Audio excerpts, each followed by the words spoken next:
Hello students, आप सबका आपके यूट्यूब चैनल नेट जेआरएफ ज्ञान में स्वागत है। This side Pooja, teaching faculty of non collegiate women education board of Delhi university. I hope you all are doing well and आपकी preparation भी अच्छी चल रही होगी।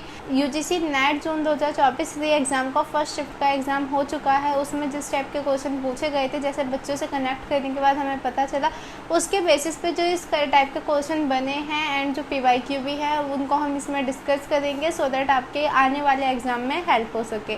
इस वीडियो में हम पेपर 1 लॉजिकल रीजनिंग को डिस्कस करेंगे, उसमें जो PYQ रही है एंड जो आपके फर्स्ट शिफ्ट में भी पूछे गए हैं। सो पहला क्वेश्चन हम देख लेते हैं। Which of the logical informal fallacy is committed in the following argument? Mr. X used abusive language toward the child who threw a stone at his car. Since child abuse is a crime, he should be reported to the authority. अब इसमें जो option रहेंगे, first appeal to emotion, इसमें कौन सी informal fallacy है वो बताना है। पहली है अपील टू इमोशन, सेकंड है हैज टू जनरलाइजेशन, थर्ड है इक्विवोकेशन एंड फोर्थ है अपील टू फोर्स। सो इसका जो सही आंसर होगा वो आपका थर्ड है इक्विवोकेशन। अब हम इसको देख लेते हैं कि ये है क्या।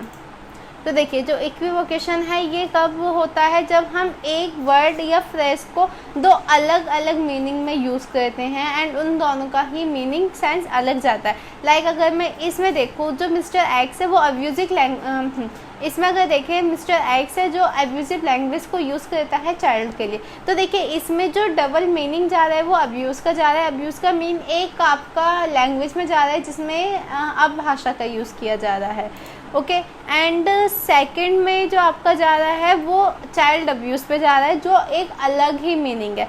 ओके, क्योंकि जो लैंग्वेज है और जो चाइल्ड अब्यूज़ है वो दोनों ही डिफरेंट चीज़ है, वो एक नहीं है। सो इसमें अब्यूज़ के दो अलग अलग मीनिंग है। एक मीनिंग जो अब्यूजिव लैंग्वेज पे जा रहा है, जो अब भाषा है हम बोलते टाइम मिसयूज़ करते हैं वर्डों का एंड गाली एक्सेप्ट कर देते हैं, वो आ जाएगा। सेकंड में चाइल्ड अब्यूज़, जो कि एक क्राइम है, मतलब बच्चों को किसी भी तरह से उत्पीड़ित करना, सो वो आ जाएगा इसमें। तो इसका सही ऑप्शन है इक्विवेलेंट। एंड रिमेनिंग जो है उसको भी हम देख लेते हैं, क्योंकि अभी जो क्वेश्चन पूछा गया अगर इक्विवेलेंट से पूछा गया तो आगे इनसे पूछा जा सकता है।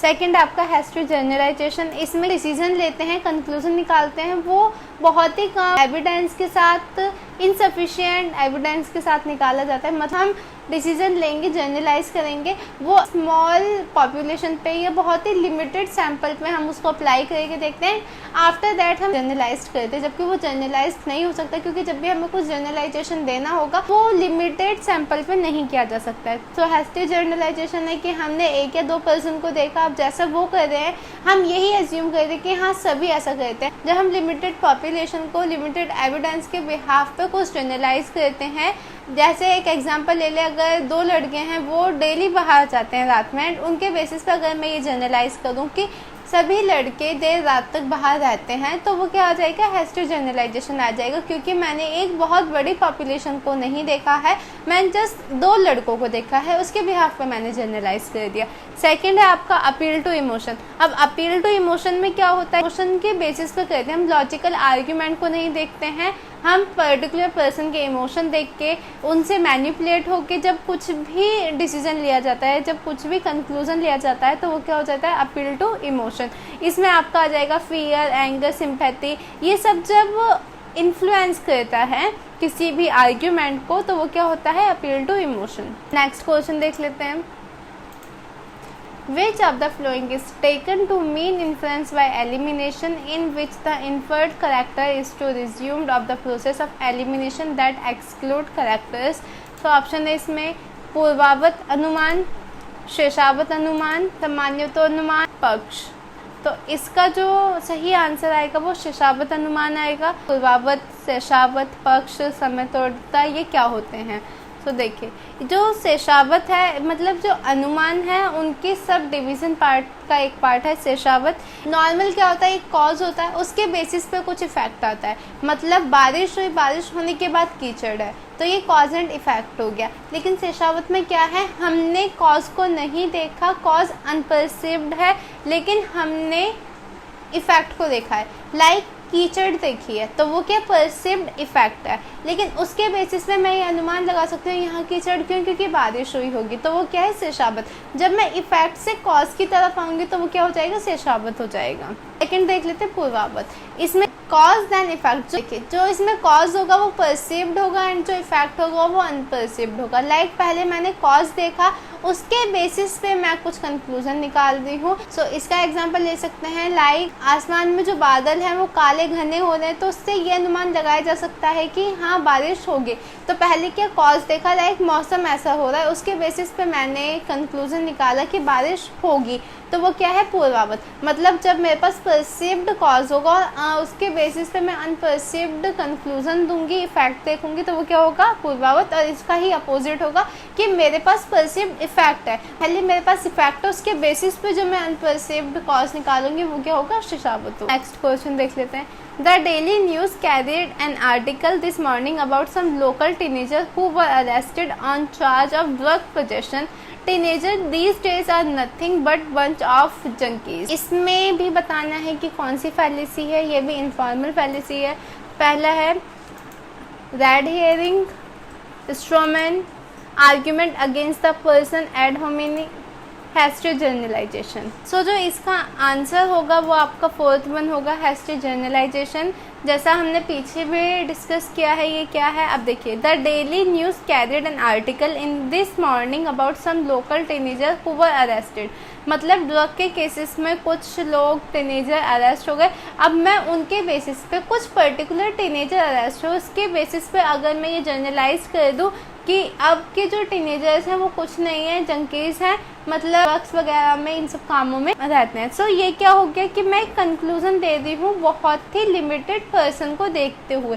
सो इसमें क्या हम कर रहे हैं, हैस्टी जनरलाइजेशन। अच्छा एक क्वेश्चन आपका इनफॉर्मल फैलेसी से आता है, वेस्टर्न इनफॉर्मल फैलेसी से एक क्वेश्चन आता ही है। सो इस टाइप के क्वेश्चन आपके फ्रेम होते हैं, सो आपको इसी के अकॉर्डिंग प्रिपेयर करना है। ओके, सो हैस्टी जनरलाइजेशन को हम कन्वर्स एक्सीडेंट भी बोलते हैं, जिसमें हम कंक्लूजन निकालते हैं बिना किसी सॉलिड एविडेंस के, इनकम्प्लीट इन्फॉर्मेशन के बेसिस पे जब हम कंक्लूजन निकालते हैं तो वो क्या हो जाता है, हैस्टी जनरलाइजेशन हो जाता है।